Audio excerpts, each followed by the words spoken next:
Alhamdulillahi ala ni'matil islam wa kafa biha min ni'mah wa salatu wassalamu ala al-mabusi rahmatan lil alamin wa ala alihi wa ashabi ajmain ayyuhal mushahiduna wal mushahidat uhayyikum bi tahiyatil islam wa hiya assalamu alaikum wa rahmatullahi wa barakatuhu. Le régime matrimonial appelé la polygamie trouve son fondement dans le texte islamique, néanmoins semble être mal compris par de nombreux musulmans. Cette réalité est à l'origine de plusieurs conflits dans les foyers polygamiques.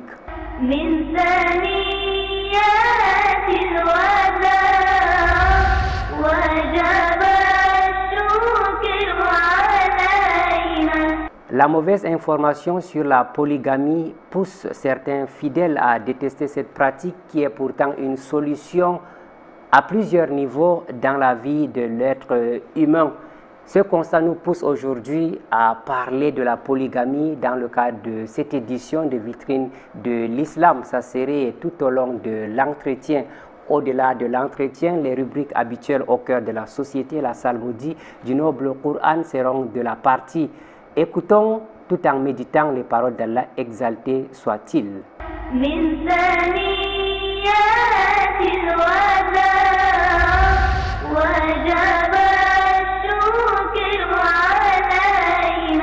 أعوذ بالله من الشيطان الرجيم. يا أيها الذين آمنوا ليستأذنكم الذين ملكت أيمانكم والذين لم يبلغوا الحلم منكم 3 مرات من قبل صلاة الفجر وحين تضعون ثيابكم من الظهيرة ومن بعد صلاة العشاء 3 عورات لكم ليس عليكم ولا عليهم جناح بعدهن طوافون عليكم بعضكم على بعض كذلك يبين الله لكم الآيات والله عليم حكيم. من ثنيات الوداع وجب الشكر علينا. Alhamdulillah, summa alhamdulillah, de retour sur ce plateau de vitrine de l'islam. Dans le cadre de cette émission, nous parlons de la polygamie, solution au problème social à notre niveau. Et pour en parler, bien évidemment, nous sommes entourés de personnes pétries d'expérience, aussi bien sur le plan social qu'islamique. Imam Abdurrahman Makka, enseignant et prédicateur à notre droite. Assalamu alaikum wa rahmatullahi wa barakatuh, Imam. Wa alaikum assalam wa rahmatullahi wa barakatuh.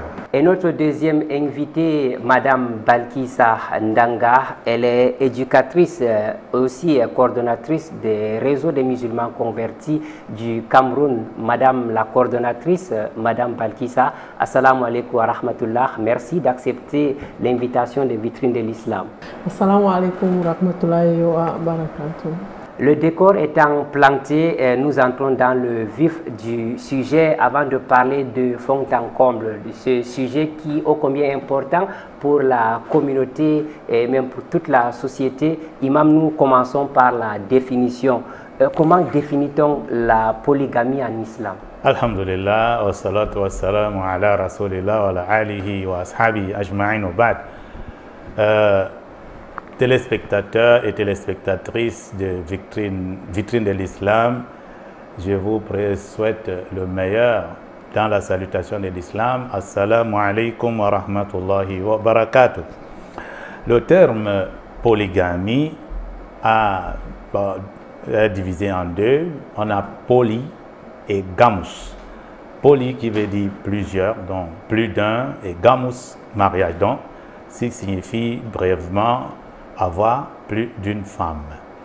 C'est une pratique qui n'est pas unique à l'islam parce qu'aujourd'hui, lorsqu'on parle polygamie, on pense à l'islam. Ce n'est pas une pratique qui est strictement liée à l'islam, bien que l'islam soit la révélation d'Allah, la religion d'Allah de tous les temps, mais dans la pratique des hommes. Même avant l'islam qu'Allah a révélé au prophète Mohammed, sallallahu alayhi wa sallam, la polygamie s'est pratiquée. Je veux vous prendre des exemples tels que le prophète d'Allah, Ibrahim, alayhi salam. Nous savons tous qu'il avait 2 épouses. Le prophète d'Allah, Moussa, alayhi salam, Moïse, on va vous décrire dans d'autres documents qu'il avait 4 femmes. Le prophète d'Allah, Jacob, qu'on appelle encore Israël, il avait 4 épouses. Et le prophète d'Allah, David, il avait 300 femmes. Et le prophète d'Allah, Suleiman, il avait plus de 1000 femmes. Donc vous voyez qu'à l'époque, à ce moment-là, dans les législations avant l'islam, la polygamie était laissée à la capacité des hommes. Autant tu étais capable, autant tu te mariais. Et juste un peu avant la venue du prophète Mohammed, on avait dans la péninsule arabique Ghaylan al-Aslami, qui était marié à 10 femmes. Il s'est islamisé même avec toutes ses 10 épouses. Donc vous voyez que c'est ça. Mais l'islam vient organiser. D'accord. Organiser, fixer le nombre et préciser les droits et les devoirs. Donc c'est ça le travail que l'islam est venu. L'islam est juste venu restreindre le nombre à 4 et fixer les droits et les devoirs et mettre la base de toute chose qui est la justice et l'équité.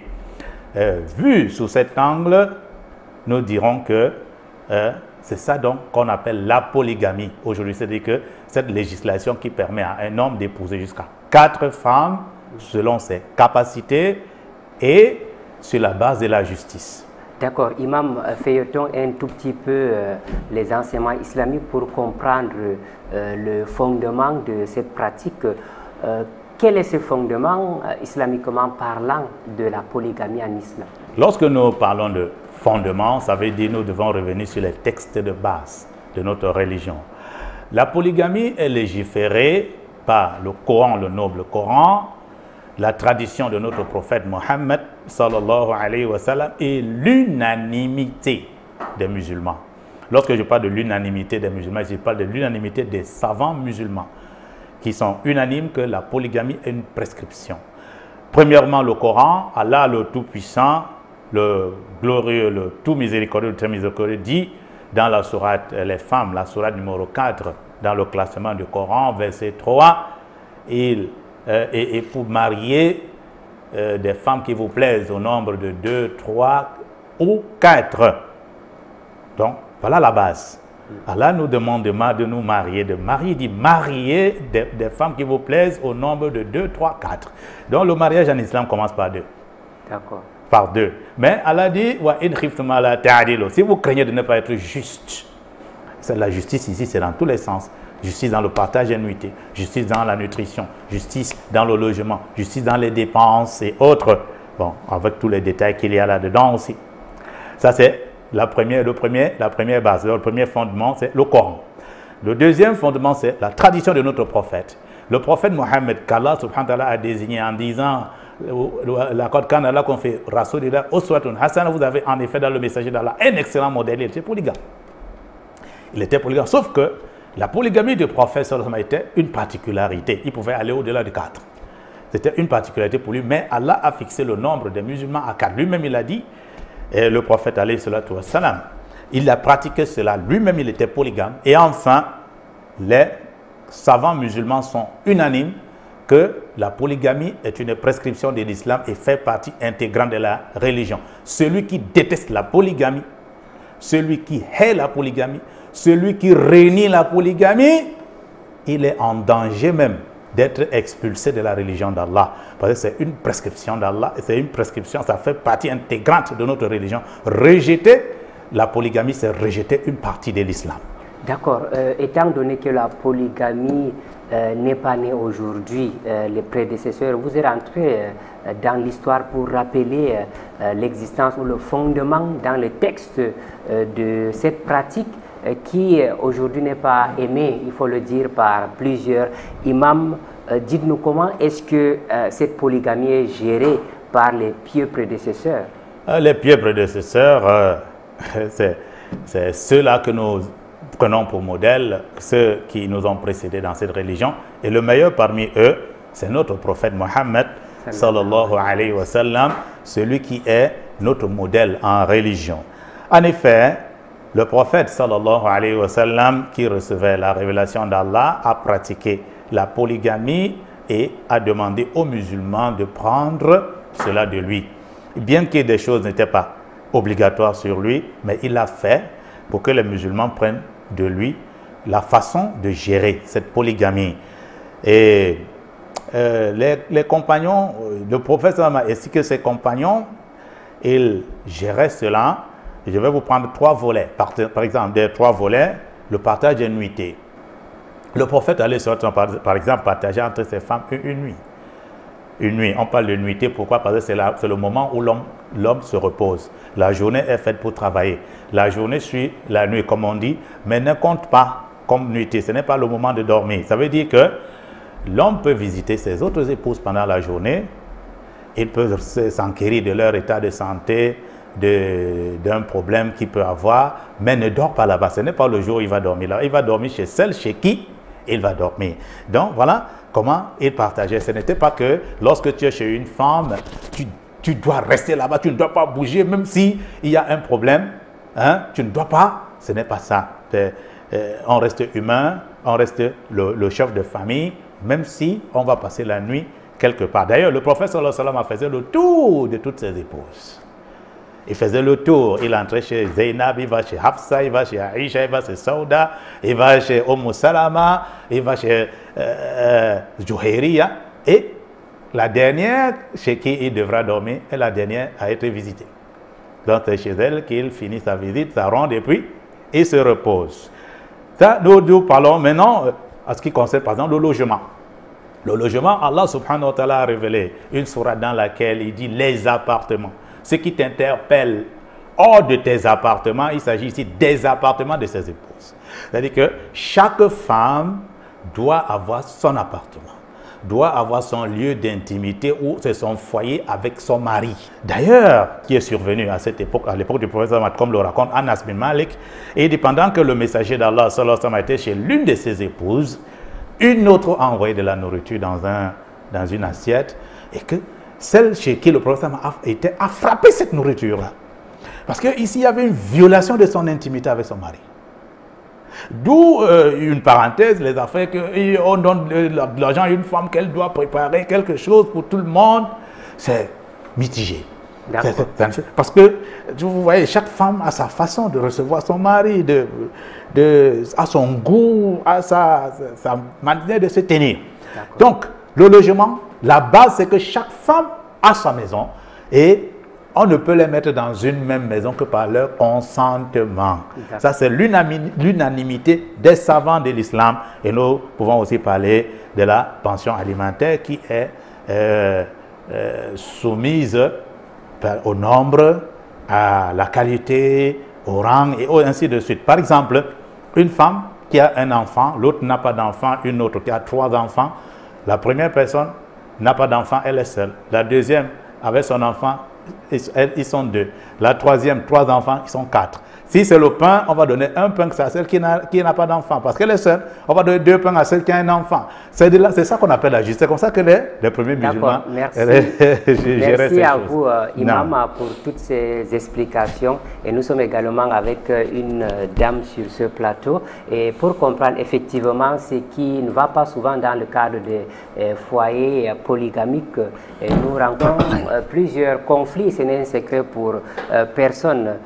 Madame Balkissa Ndanga, quelle est la base des problèmes dans les foyers polygamiques en tant que femme? Une fois de plus, salam alaikum wa rahmatullahi wa barakatuh à tous les téléspectateurs. Je parlerai des bases. Cette base ne saurait être unique. En amont, nous avons très souvent une éducation anti-polygamique déjà. De la jeune fille, avant même qu'elle entre dans le foyer polygamique, on a déjà une éducation qui ne va pas l'aider plus tard. Donc, l'exemple de ceci, c'est qu'on va célébrer, par exemple, une cousine, une sœur qui qui est dans un foyer monogame. On va la présenter comme étant elle qui sait tenir son mari, elle le tient à la laisse, de sorte qu'il ne puisse pas épouser d'autres.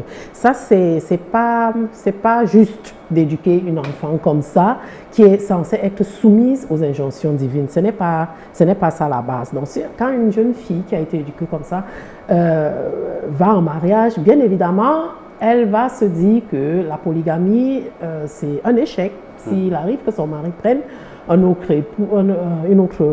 épouse, ça veut dire qu'elle a échoué quelque part.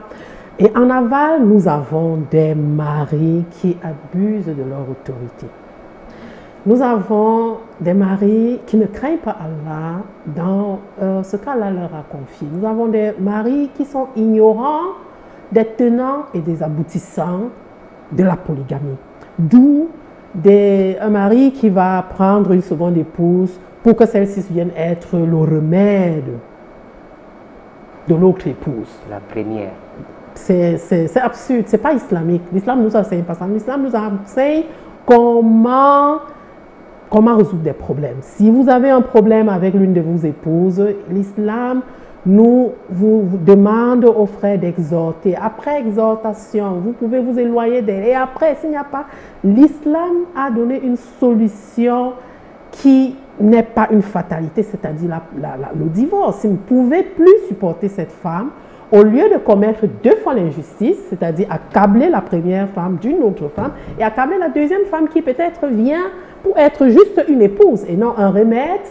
Donc, les frères, apprenez votre religion parce que ça apporte beaucoup de problèmes. Après, nous avons des petites ruses aussi, quand ce n'est pas le mari, parce que nous n'avons pas seulement des maris qui ne gèrent pas bien la polygamie, on a des frères qui, machallah, gèrent bien. Mais, comme je disais tantôt, si l'éducation a été biaisée à la base, vous avez des femmes qui viennent et qui rusent, subhanallah, d'un syndicat de dimensions, on ne peut même pas s'imaginer. Et ces ruses, je tiens à rappeler aux sœurs que, avant et après tout, l'injonction divine, qui est la polygamie, la polygamie, c'est une injonction divine. Ça veut dire quoi? Ne regardons pas souvent les choses seulement sur un angle purement matériel. C'est-à-dire, voilà comment je fais pour être la pouse. Sachant que quand une injonction est divine, il y a sur nous une obligation et puis c'est aussi quelque chose de spirituel. Allah qui sait pourquoi il nous a éprouvés, parce que ce n'est pas une chose facile, c'est certes une épreuve, mes sœurs, la dunya c'est l'épreuve.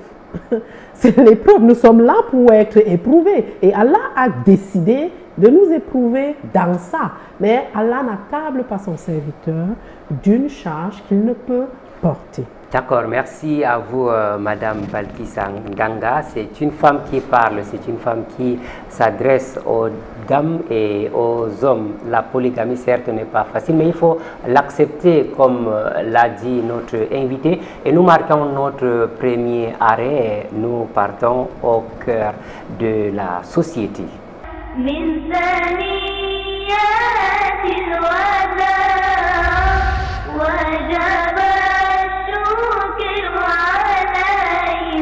Tribunal de Ndokoti, nous sommes mardi 8 août 2023. Sa Majesté, Dr Abdul Karim Aboyerima, est au centre de toutes les attentions. C'est la cérémonie de prestation de serment, cérémonie qui fait suite à sa désignation comme officier d'état civil par le ministre de la décentralisation et du développement rural. Ces actes seront numérotés dans leur ordre chronologique d'inscription, le même numéro de série étant conservé dans d'autres centres d'état civil.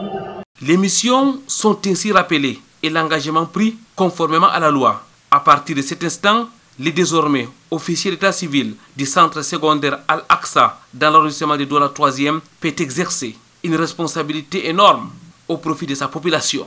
C'est une grâce énorme qu'il faut louer Allah subhanahu wa ta'ala pour ça. Donc mes impressions sont mitigées. D'une part, je suis content d'avoir rempli une partie de ce que j'avais fixé, je me suis fixé comme objectif. L'autre part, je sens la lourde responsabilité sur mes épaules que j'emploie Allah subhanahu wa ta'ala de m'aider pour pouvoir mener à bien la mission qui est la mienne aujourd'hui. Et la complexité, c'est quoi? La complexité est que Bien que je suis d'origine camerounaise, mais j'appartiens à une communauté. Je suis musulman, et je suis ressortissant du Grand Nord. Et il y a des problèmes spécifiques au Grand Nord et aux musulmans qu'il faut qu'on résolve. Entre autres, l'histoire des enfants dont les parents négligent pour l'établissement des actes de naissance. Vous savez, l'acte de naissance, c'est la pièce maîtresse. Tout se construit au-dessus. Sans acte de naissance, on ne peut pas valablement obtenir une carte nationale d'identité. Et sans carte, on ne peut pas obtenir le passeport. Donc, sans passeport, on n'est pas libre.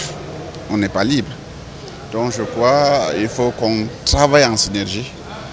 Et ma petite responsabilité que j'ai, et les chefs traditionnels, et les imams, pour que toute naissance dans nos localités soit enregistrée. Dans la salle d'audience du tribunal de Ndokoti étaient présents les chefs, les imams et autres dignitaires, mais aussi la population du quartier Al-Aqsa. Ils sont venus soutenir Sa Majesté Dr Abdulkarim Abouyerima en ces grands jours. Une véritable aubaine pour la communauté musulmane du secteur qui désormais a un centre d'état civil de proximité.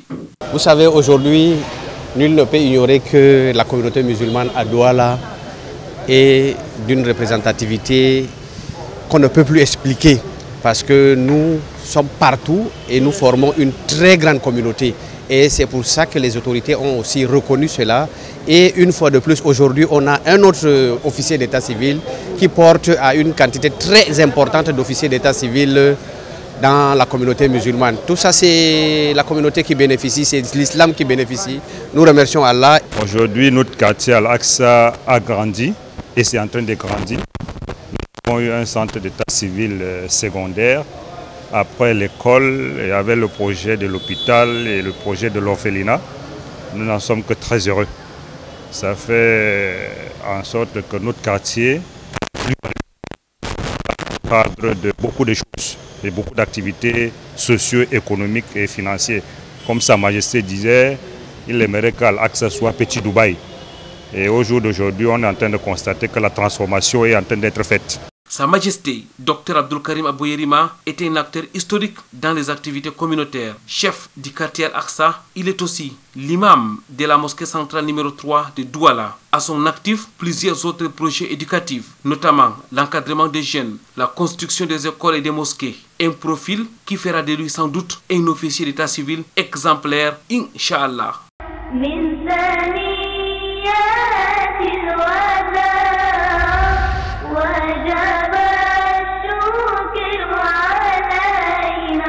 Alhamdulillah, Summa Alhamdulillah, de retour sur ce plateau de vitrine de l'islam. Aujourd'hui, nous parlons de la polygamie, solution ou problème social, un sujet qui nous intéresse et nous sommes en compagnie de l'imam Abdurrahman Makka qui est enseignant, prédicateur, mais aussi de Balkissa Ndanga qui est éducatrice. Elle est aussi femme au foyer. Balkissa Ndanga, avant de prendre la pause, nous avons évoqué la base des problèmes dans les foyers polygamiques. Au-delà des problèmes que vous avez répertoriés, dites-nous, nous restons toujours avec vous parce que généralement on nous fait savoir que ce sont des femmes qui subissent dans le cadre de la polygamie. Et pourquoi est-ce que les femmes sont beaucoup plus réfractaires quand même à la polygamie? Quand on parle de la polygamie dans notre société, la réalité c'est que c'est les femmes qui n'aiment pas entendre parler de la polygamie. Alhamdulillah, vous l'avez si bien dit, il y a déjà cette dimension du fait que c'est elles qui doivent partager le petit chéri. Donc, oui, est-ce que c'est facile? Naturellement, oui. Naturellement c'est une réfraction, c'est légitime. Dans un premier élan, cette réfraction est légitime. Oui, c'est possible en fait d'aimer. Parfois, il y a une femme qui nous a dit avant d'entrer au studio que c'est elle accepte mais elle n'aime pas la polygamie. Donc elle accepte parce que c'est l'injonction, mais elle n'aime pas.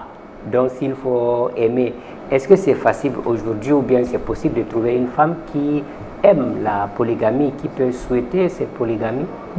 Non, avant de revenir sur votre question, j'aimerais en amont aussi dire un truc, c'est que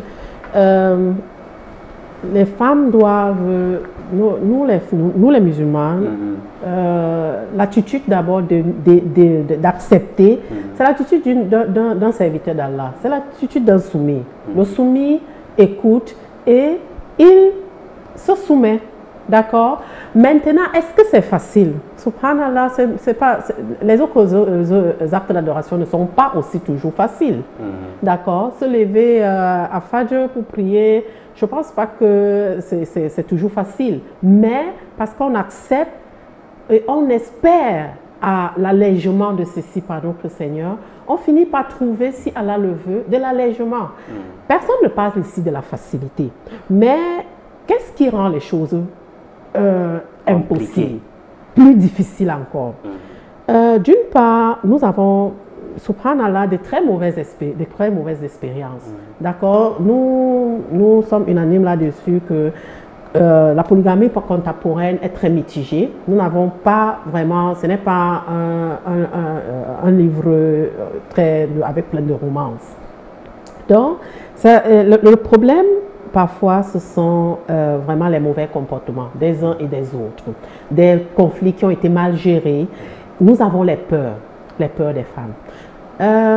Et la peur en elle-même n'est pas un problème. La peur, c'est un sentiment, c'est une émotion.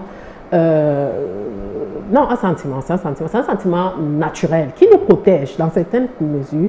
Mais quand la peur prend une certaine dimension, de certains dessus, ça nous freine. D'accord? Ça nous empêche même de réfléchir.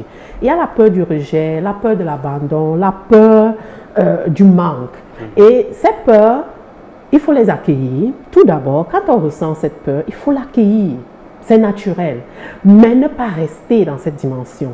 L'islam nous enseigne comment vivre avec la peur, comment gérer la peur. Nous avons des invocations, d'accord? Et puis s'en remettre à Allah.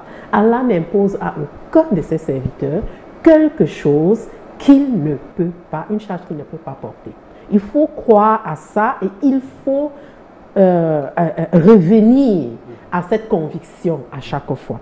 Maintenant, il y a la jalousie qui, d'après abord, est souvent naturelle d'abord, mais toute chose qui quitte son cadre n'est plus normal, ne peut être que nocif. Et Shaitan, notre ennemi, il aime ça, ce sont des grandes portes qu'on ouvre pour lui. C'est-à-dire que quand il voit nos peurs, il va les nourrir, il va nous effrayer, il va chuchoter. Donc ce sont des portes, quand elles s'ouvrent, on l'accueille, on les invoque et on les ferme.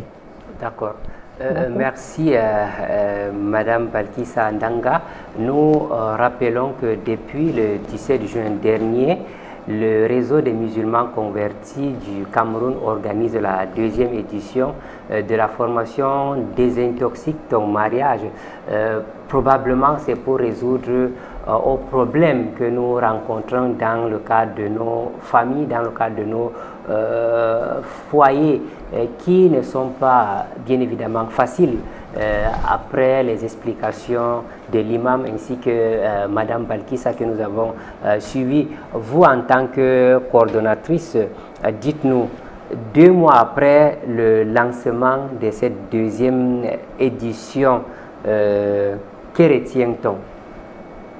Alors, tout comme la première édition, chaque fois que nous commençons déjà la campagne de communication, nous sommes souvent vraiment très reconnaissants et très stupéfaits par le nombre de personnes qui s'intéressent à cette formation, qui nous écoutent et qui eux-mêmes témoignent souvent du fait qu'ils ne connaissaient pas certaines approches.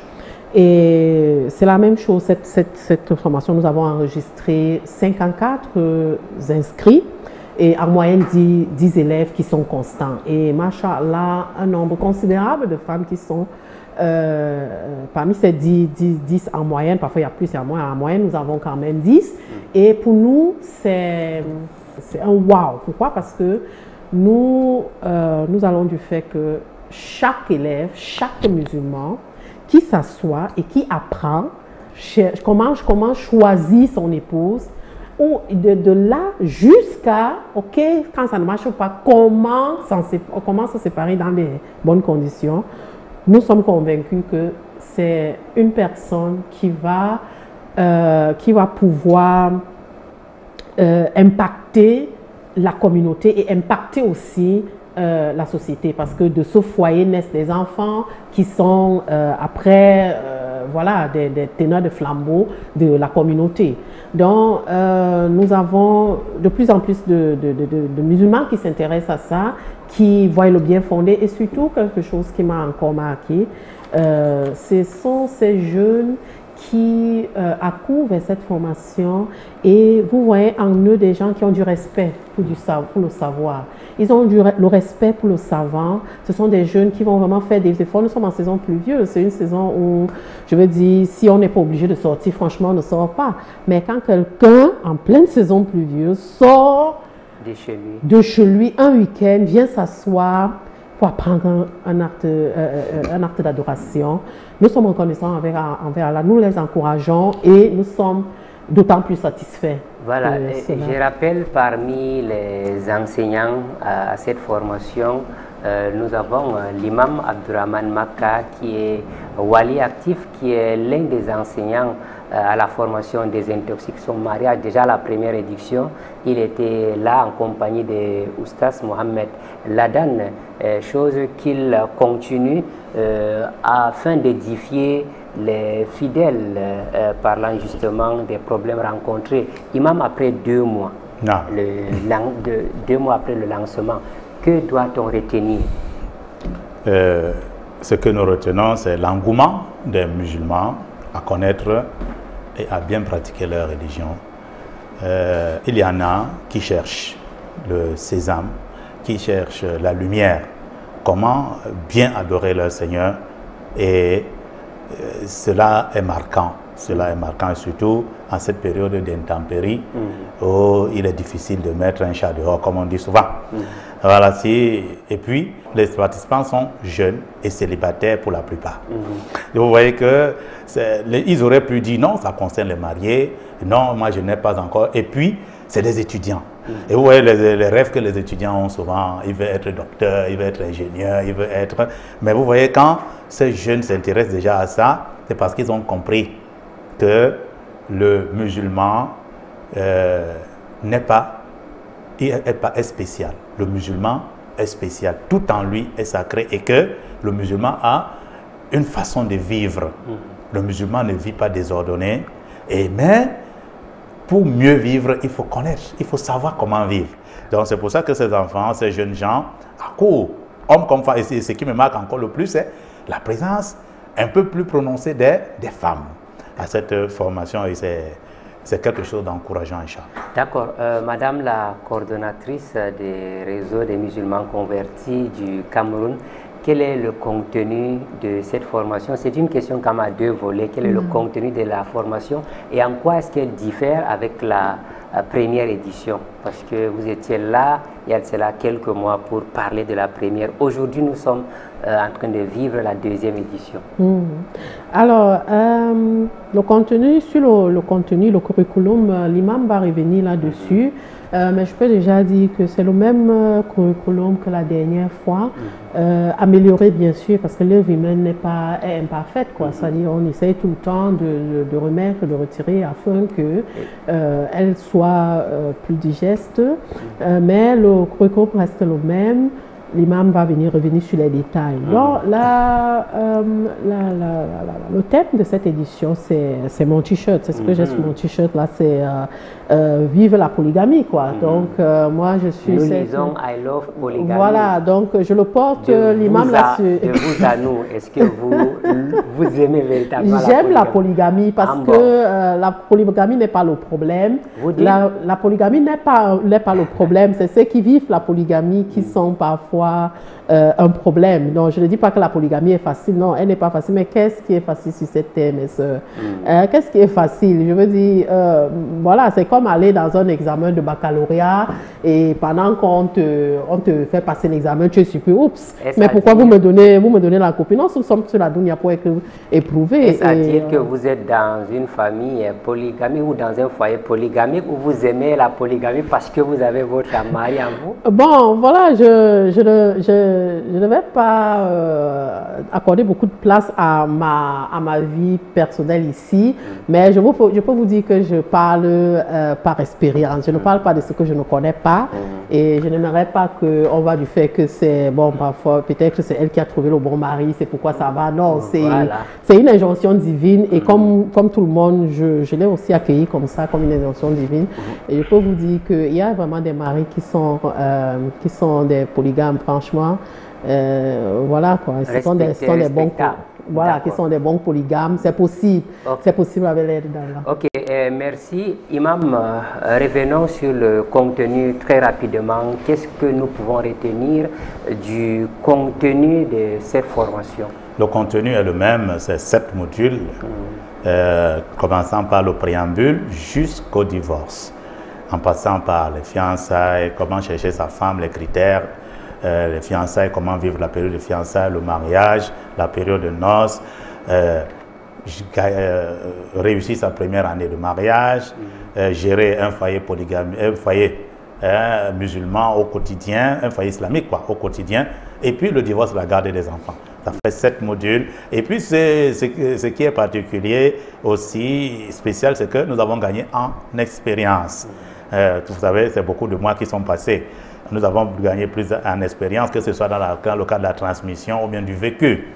Ce qui fait que le contenu a été légèrement amélioré, mais les textes de la formation, les textes du contenu sont, les textes du livret sont les mêmes, mais dans la transmission, il y a une certaine amélioration. Et ce qu'on peut aussi dire de différent, en tout cas, de différent, ce n'est que le thème. Donc, chaque édition a un thème. L'édition, parce que c'était comment résoudre les problèmes conjugaux, les conflits conjugaux, les règlements, sous ces règlements des conflits conjugaux. Cette fois-ci, c'est I love polygamie. Donc, chaque édition a un thème. Voilà. Merci. Peut-être avant de prendre notre deuxième pause, Madame Balkissa Ndanga, nous n'allons pas quand même nous abstenir de vous poser cette question. Dites-nous quelle est la base des problèmes dans les foyers. Voilà.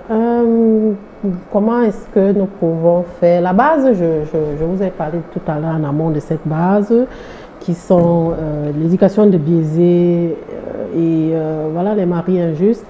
Maintenant, comment faire pour barrer? Parce que bon, nous au réseau, dans le réseau, nous sommes permanemment à la recherche des solutions aux problèmes de notre communauté. Voilà, c'est vrai, nous avons parlé de ces problèmes, nous les avons énumérés. Comment faire pour les barrer? C'est par exemple d'apprendre. D'accord? Il y a des compétences innées, on est parfois avec certaines compétences, on sait comment ça marche, mais il y a des compétences qui s'apprennent. Et la religion, de toutes les façons, s'apprend. Et dans ce qu'on doit apprendre, personnellement, j'aimerais interpeller déjà les sœurs sur 2 principes. Il y a le principe, non, pas les sœurs, c'est-à-dire la communauté de manière générale. Il y a des traditions vraiment attribuées à tort à l'islam. Attribuées à tort à l'islam. Et ces traditions, comme elles sont faites des hommes, d'accord, elles ont leurs manquements et elles sont source de beaucoup d'injustices. Par exemple, dans la polygamie, je vais prendre le cas du concept de la mère de foyer. La mère de foyer, dans certaines traditions, c'est cette épouse, l'une des épouses, généralement la première, qui est comme la patronne de toutes les autres épouses, à qui toutes les autres épouses qui viennent doivent lui faire allégeance. Subhanallah, ce n'est pas islamique ça. Ce n'est pas islamique. Et les sœurs, vous avez raison d'être réfractaires à ce genre de polygamie parce que ça, ce n'est pas possible. Quand je dis alors polygamie, ce n'est pas cette polygamie-là. On va faire allégeance à quelqu'un. La polygamie, c'est couple, foyer. Tu as ton gars avec toi, c'est ton mari, c'est un couple. Et il a d'autres couples, et ça fait un foyer. Et il n'y a pas une femme qui est au-dessous des autres. Et nous n'avons pas de preuve de ça dans le Coran. Le deuxième problème, et ceci particulièrement aux sœurs, j'aimerais que vous fassiez un tout petit peu attention à ce que vous laissez entrer dans vos têtes. Parce qu'il y a un courant féministe aussi qui est un problème pour l'acceptation. C'est vrai, on a dit que c'est difficile, d'accord, mais qu'est-ce qui rend parfois difficile? C'est parfois certaines philosophies qu'on a embrassées, non, mais on se dit que ce sont nos pensées, c'est notre croyance, mais parfois ce sont des trucs que subtilement par les médias, on nous a inculqué ça. Et nos grands titres, féminisme, on va en parler peut-être une autre fois. Bien évidemment, nous allons revenir sur cette philosophie, ce courant de pensée. Nous marquons donc notre deuxième arrêt.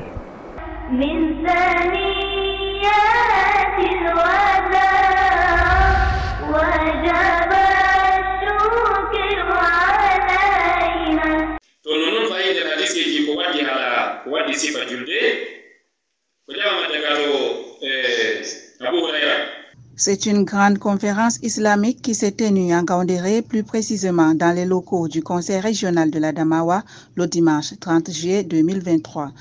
La prière bien accomplie et ses bienfaits était le thème central de cette assise présidée par Cheikh Mahmoud Ali.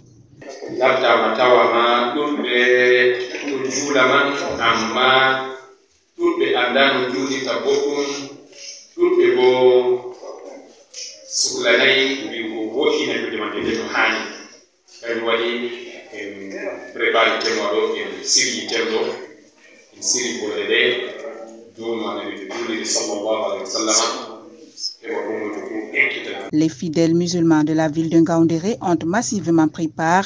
Sans surprise, la salle était bondée du monde, toutes catégories confondues. Le thème choisi a été très bien accueilli par les fidèles, vu son importance. On nous a édifié concernant la prière bien accomplie et c'est bien fait. Pour faire la prière, l'on devrait être concentré. L'on ne devrait pas faire sa prière précipitamment.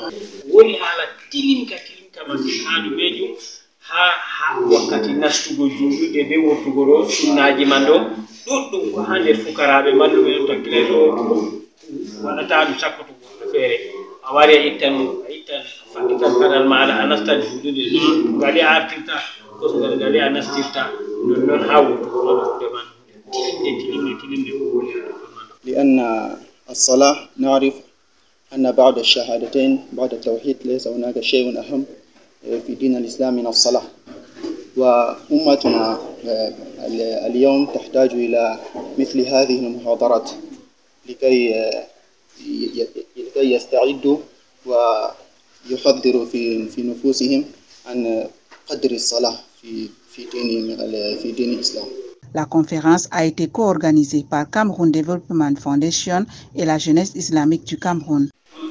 Quand vous-même vous entrez en prière, c'est-à-dire que vous êtes mis devant votre Créateur, Allah subhanahu wa ta'ala, avec qui vous communiquez en direct, sans intermédiaire, à juger bon comment accomplir cette prière ou bien nous rappeler comment accomplir cette prière pour que Allah subhanahu wa ta'ala agrée notre prière et nous pardonne nos péchés. La prière est le deuxième pilier de l'islam. Elle est la base fondamentale sur laquelle sont fixés les principes fondamentaux de tout acte d'adoration après le tawhid. Sans elle, l'ensemble des efforts sont automatiquement rejetés le jour de la rétribution. Malheureusement, très mal exécutés par un grand nombre de fidèles, soit par négligence ou par ignorance, d'où la nécessité du rappel et de la rééducation permanente des fidèles. Les prédicateurs venus en nombre ont pris l'engagement de répercuter cet enseignement reçu ce jour par Imam Mahmoud Ali.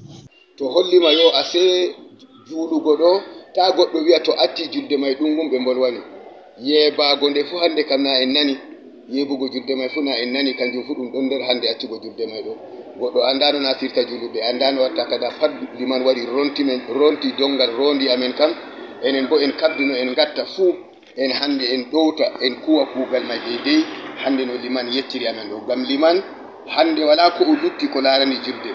L'imam a bien édifié les fidèles pendant plus de 2h30 sur l'importance de bien accomplir la prière et ses bienfaits, ainsi que les méfaits du contraire en se référant des versets coraniques et la sunna du messager, paix et bénédiction d'Allah sur lui.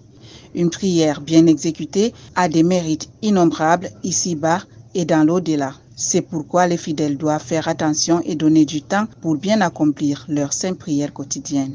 La prière apaise les esprits, tranquillise les cœurs et nous empêche des débordements et de tout acte nuisible dans la société. Et elle est une solution à tous nos problèmes puisque les invocations de la fin de prière sont acceptées.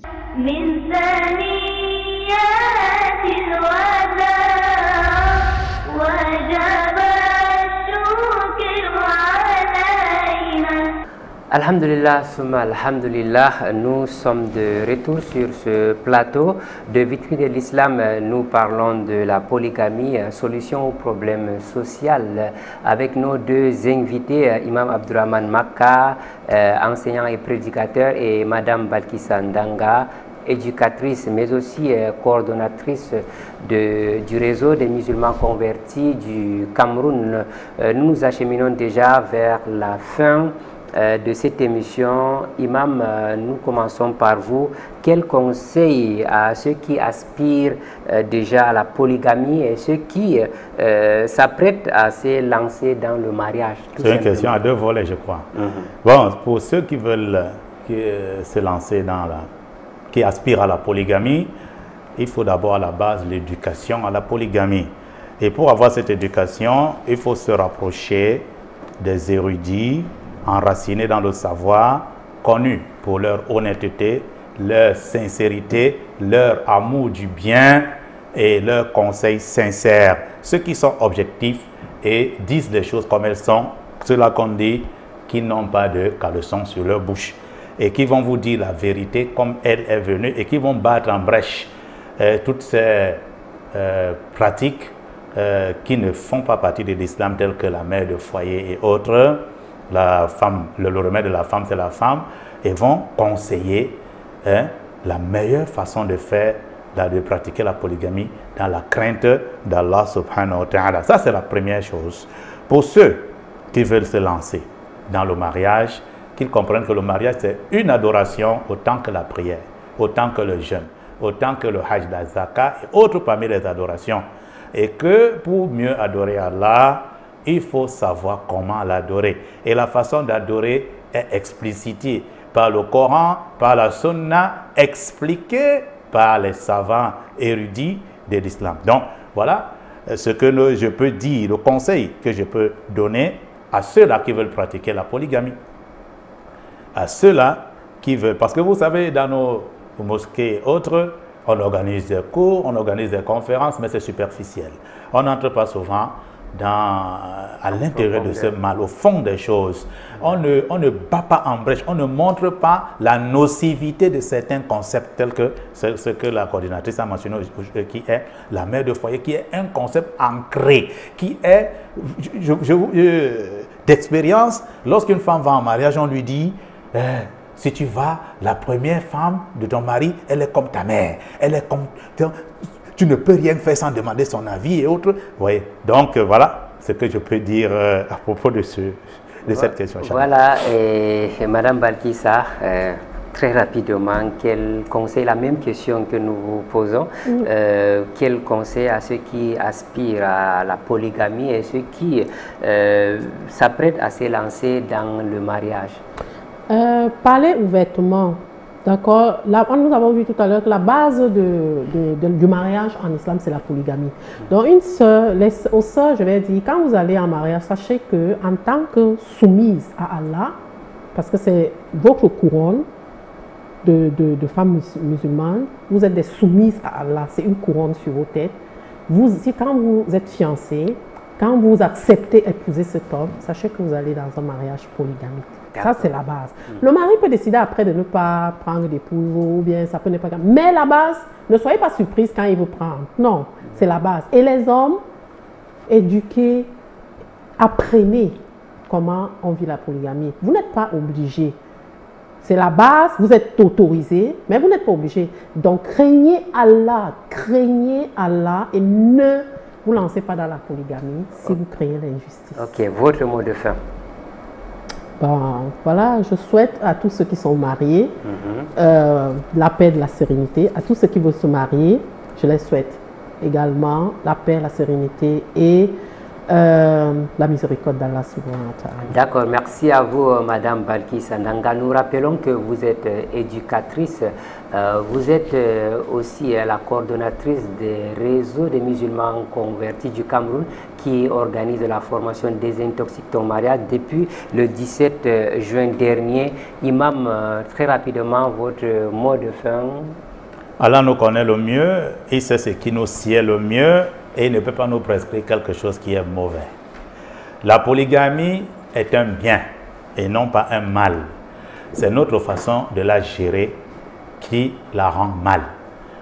Mais Allah subhanahu wa ta'ala, lorsqu'il a prescrit cela, c'était comme une solution à beaucoup de problèmes sociaux. C'est même une solution, c'est même un bonheur pour celle-là à qui on donne une coépouse, parce que souvent ils croient que c'est le mal. Donc, pour en savoir plus, venez à la formation qui ne reste que une semaine. Venez à la formation à la mosquée Al-Furqan, en face de l'entrée des étudiants au campus 1 de l'université de Douala. C'est samedi et dimanche à partir de 16h30. Vous aurez plus de détails.